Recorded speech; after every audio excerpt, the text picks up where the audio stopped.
UP में CM योगी के सत्ता में आने के बाद वहां की कानून व्यवस्था मजबूत हुई है, जिसका उदाहरण दूसरे राज्यों में भी दिया जाता है। साथ ही ये मांग की जाती है कि योगी मॉडल यहां भी लागू होने चाहिए। लेकिन यूपी के अलग अलग जिलों से हैरान करने वाली खबर भी सामने आती है। यहाँ हिंदू बहन बेटियों के साथ दूसरे समुदाय के लोगों की घिनौनी हरकत देखने को मिल रही है। हालांकि इनके जुल्म का लगातार हिसाब भी हो रहा है, क्योंकि सीएम योगी कह चुके हैं कि बहन बेटियों की जिंदगी से खिलवाड़ करने वालों का अंजाम बुरा होगा। किसी भी कीमत पर इनको छोड़ा नहीं जाएगा। नमस्कार, आप देख रहे हैं कैपिटल टीवी उत्तर प्रदेश और मैं हूं आपके साथ दिव्या सिंह। इस खास प्रोग्राम पर्दाफाश में आपका स्वागत है। पर्दाफाश में बात होगी समीर और राहत की घिनौनी हरकत की। हिंदू लड़की से हैवानियत का मामला। भंडारा खाने गई थी दिव्यांग बच्ची, समीर ने बनाया हवस का शिकार, पुलिस ने कर दिया तगड़ा इलाज। यूपी के अलग अलग जिलों से हैरान करने वाली घटना सामने आई है, जिसको जानकर सीएम योगी का गुस्सा फूट पड़ा है और सख्त आदेश भी दिया है। वहीं सीएम योगी के चेतावनी के बाद पुलिस भी तगड़े एक्शन में है और गुनहगारों को उनके किए की सजा दी जा रही है। इसी बीच सहारनपुर से एक ऐसी खबर सामने आई जिसने सीएम योगी को क्या सबको गुस्से से भर दिया। उत्तर प्रदेश के गंगोह जिले में एक नाबालिग हिंदू बच्ची से हैवानियत का मामला सामने आया। बच्ची की उम्र 4 साल है, जिसको साजिद के बेटे समीर ने गन्ने के खेत में ले जाकर दुष्कर्म किया। आरोपित ने पीड़िता को मरी हालत में छोड़ दिया। बच्ची गांव में एक मंदिर के भंडारे में प्रसाद खाने गई थी। पीड़िता दिव्यांग है, जो बोल नहीं पाती है। साजिद की इस घिनौनी हरकत के बाद उसे गिरफ्तार कर लिया गया और जेल भेज दिया गया। घटना 12 मई की बताई जा रही है। साजिद पर पहले भी नाबालिग बच्चे से कुकर्म की एफआईआर दर्ज है। वह 3 महीने पहले ही जमानत पर छूटकर जेल से बाहर आया था। मीडिया रिपोर्ट्स के मुताबिक घटना सहारनपुर जिले के थाना क्षेत्र गंगोह की है। यहाँ रविवार को एक गांव के मंदिर में भंडारा चल रहा था। गांव के तमाम लोग मंदिर में प्रसाद खाने जुटे थे। इन्हीं में से एक 4 साल की हिंदू बच्ची भी थी। साजिद ने भंडारे से बच्ची का अपहरण किया और उसे गन्ने के खेत में ले गया। खेत में समीर ने बच्ची के साथ हैवानियत की घटना को अंजाम दिया। बच्ची की तबीयत काफी ज्यादा बिगड़ गई, जिससे वो अचेत हो गई। पीड़िता को मरा समझकर समीर उसे वहीं पर छोड़कर भाग निकला। इस बीच बच्ची को आसपास ना पाकर परिजनों ने उसकी खोजबीन शुरू कर दी।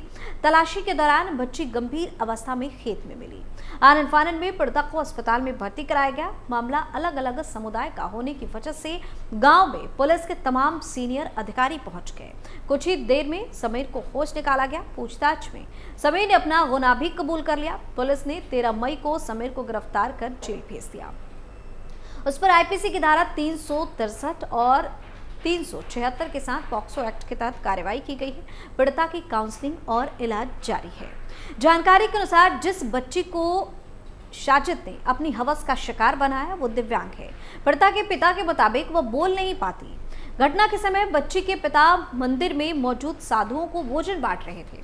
तब साजिद पीड़िता को अपने साथ अपहरण करके ले जा रहा था। तब रास्ते में कुछ लोगों ने उसे टोका भी। इस पर उसने जवाब दिया कि बच्ची को नींद आ रही है और वो बच्ची को सुलाने के लिए उसके घर छोड़ने जा रहा है। चश्मदीदों ने समीर के इस झूठ पर यकीन कर लिया। वहीं जब सहारनपुर पुलिस ने आरोपित समीर का इतिहास खंगाला तो उस पर पहले से ही एक नाबालिग बच्चे से कुकर्म का केस दर्ज पाया गया। यह कुकर्म उसने 15 दिसंबर 2021 को अपने ही गांव के एक 5 वर्षीय बच्ची से किया था। तब वह नाबालिग बच्ची को बहला फुसलाकर खंडर में ले गया था, जहां उसने बच्ची के साथ हैवानियत की। बच्ची की चीख सुनकर आसपास के लोग जमा हुए थे। खुद को गिरफ्तार देखकर तब साजिद बच्ची के सिर पर ईंट मारकर भाग निकला था। नाबालिग को अगले दिन होश आया था। वहीं नाबालिग ने कुकर्म के आरोपित समीर को तब पुलिस ने आईपीसी की धारा 323, 377 और 506 के अलावा पॉक्सो एक्ट में जेल भेजा था। लगभग 2 साल जेल में रखकर समीर 3 महीने पहले ही जमानत पर बाहर आया था। बताया जा रहा है कि जेल से निकलने के बाद समीर ने तौबा किया था और ग्रामीणों को भविष्य में ठीक से रहने का भरोसा भी दिलाया था। कुछ दिन वह गांव में बड़ी शराफत का चोला ओढ़कर भी रह रहा था। हालांकि मैच 3 महीने के अंदर ही समीर ने एक बार फिर से अपना विकृत रूप दिखा दिया, जिससे उसका घिनौना चेहरा फिर से सबके सामने आ गया। वहीं साजिद के पकड़े जाने पर पुलिस ने उसका तगड़ा इलाज भी कर दिया है। दूसरी तरफ बदायूं में एक दरगाह पर विधवा महिला से हैवानियत का मामला सामने आया है। जहां लड़कियों को इलाज के नाम पर अपनी हवस का शिकार बनाया जाता है। बता दें कि उत्तर प्रदेश के बदायूं जिले में 19 मार्च 2024 को 2 हिंदू बच्चों की गला रेतकर निर्मम से हत्या कर दी गई। इस हमले में तीसरा बच्चा घायल हुआ था। पुलिस ने इस मामले में 20 मार्च को घटना के मुख्य आरोपित साजिद को एनकाउंटर में ढेर किया था। वहीं फरार चल रहे 25,000 के नामी जावेद को इसी दिन बरेली से दबोच लिया गया। दोनों हमलावर सगे भाई ही हैं। जानकारी में ये बात निकलकर सामने आई थी कि मुख्य आरोपित साजिद भी बचपन से बड़े सरकार की दरगाह पर जाया करता था। तब साजिद की दादी ने भी दावा किया था कि उनके पोते की मानसिक बीमारी का इलाज बचपन में बड़े सरकार की दरगाह पर ले जाकर करवाया जाता। साजिद का पूरा गांव भी खुद को बड़े सरकार की दरगाह का मुरीद बताता है। जिस जगह दोनों बच्चों की हत्या हुई थी वहां से महज कुछ ही मिनटों के फासले पर बड़े सरकार की दरगाह मौजूद है। ताजा मामले में पीड़िता ने भी अपना और कई अन्य महिलाओं का इलाज इस दरगाह पर चलने की बात कबूली है। दरअसल जिले की एक दरगाह के बाहर दुकान चलाने वाले एक फर्जी तांत्रिक के खिलाफ पुलिस ने हैवानियत का मामला दर्ज किया है। आरोप है कि उस पर खुद को धार्मिक गुरु बताने वाले उस तांत्रिक ने एक महिला को उसकी मानसिक बीमारी ठीक करने का झांसा दिया और इसी बहाने उसने महिला के साथ कई बार घिनौनी हरकत को अंजाम दिया। पुलिस उपाधीक्षक यानी कि डीएसपी आलोक मिश्रा ने इस मामले में जानकारी देते हुए पीटीआई को बताया कि पीड़िता महिला बिजनौर की रहने वाली है। वो सदर कोतवाली के बदायूं दिल्ली मार्ग पर स्थित बड़े सरकार के प्रसिद्ध दरगाह पर अपने इलाज के लिए अक्सर आती रहती है। उसी महिला ने जिले के वरिष्ठ पुलिस अधीक्षक यानी कि एसएसपी आलोक प्रियदर्शी को प्रार्थना पत्र देकर आरोप लगाया कि मौलवी राहत नामक व्यक्ति इलाज के नाम पर उसे बहला फुसलाकर अपने कमरे में लेके आया, जहां उसने उसके साथ हैवानियत की। महिला का आरोप है कि इसी दौरान आरोपी ने उसके आपत्तिजनक वीडियो भी बनाए।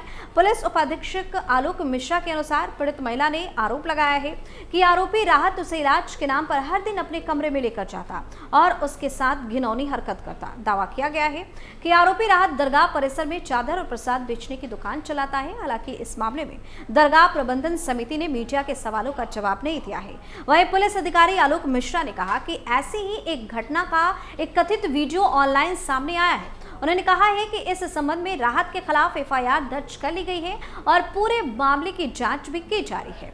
बता दें कि 4 दिन पहले ही उत्तर प्रदेश के बरेली जिले से एक दिल दहला देने वाली खबर सामने आई। यहाँ एक मुस्लिम युवक ने एक हिंदू छात्रा का जबरन धर्म परिवर्तन करवाया और उसके साथ हैवानियत करने के बाद उसे चलती ट्रेन से फेंक दिया, जिससे उसकी मौत हो गई। हद तो तब हो गई जब हत्या की सनसनीखेज वारदात के कई घंटों तक 2 जिलों की पुलिस सीमा विवाद में उलझी रही। फिर जब हिंदू संगठनों ने मामले को लेकर हंगामा किया तब जाकर 12 घंटे के बाद मुकदमा दर्ज किया गया। दरअसल ये मामला बरेली के फतेहगंज पूर्वी थाने का है। यहाँ एक इंटरमीडिएट की छात्रा की फरियाद नाम के लड़के ने ट्रेन के आगे फेंककर हत्या कर दी। आरोप है कि फरियाद नाम का लड़का लंबे समय से छात्रा को परेशान कर रहा था। इसके बाद उसने छात्रा का जबरन दुष्कर्म किया और फिर उसका धर्म परिवर्तन भी करवाया। इतना ही नहीं, फरियाद ने इंप्रूवमेंट का फॉर्म भरने जा रही छात्रा का अपहरण कर लिया और फिर उसे फतेहगंज पूर्वी थाना क्षेत्र में चलती ट्रेन के आगे फेंक दिया, जिससे उसकी मौत हो गई। वहीं छात्रा का शव कई घंटे तक ट्रैक के किनारे पड़ा रहा और पुलिस सीमा विवाद में उलझी रही। कई घंटे तक जब आरोपी के खिलाफ मुकदमा दर्ज नहीं हुआ तो हिंदू संगठनों ने थाने के सामने शव रखकर जमकर हंगामा किया और पुलिस प्रशासन के खिलाफ जमकर नारेबाजी भी की। जिसके बाद मामला तूल पकड़ा तो पुलिस के अधिकारी मौके पर पहुंचे और एफआईआर के आदेश दिए गए। फिर 12 घंटे बाद शाहजहांपुर जिले की पुलिस ने छात्रा के शव के पोस्टमार्टम के लिए भेजा। इसके बाद इस मामले में एसपी साउथ मानुष पारेख ने कहा कि एक छात्रा का शव रेलवे ट्रैक पर मिला है। उसके साथ शाहजहां पुलिस ने उसका पोस्टमार्टम करवाया है। साथ ही आरोपी को भी गिरफ्तार कर लिया गया है। मामले में आरोपी फरियाद के खिलाफ अलग अलग गंभीर धाराओं में मुकदमा दर्ज किया गया है। तो इस तरह से इनकी हैवानियत एक के बाद एक सामने आ रही है। वहीं पकड़े जाने पर इनकी जमकर कुटाई भी हो रही है, जिसके बाद ये लोग हाथ जोड़कर गिड़गिड़ाने पर मजबूर हो जाते हैं। पर्दाफाश में फिलहाल के लिए इतना ही। नए मुद्दे के साथ फिर से पेश होंगे, तब तक के लिए आप देखते रहिए कैपिटल टीवी उत्तर प्रदेश। नमस्कार।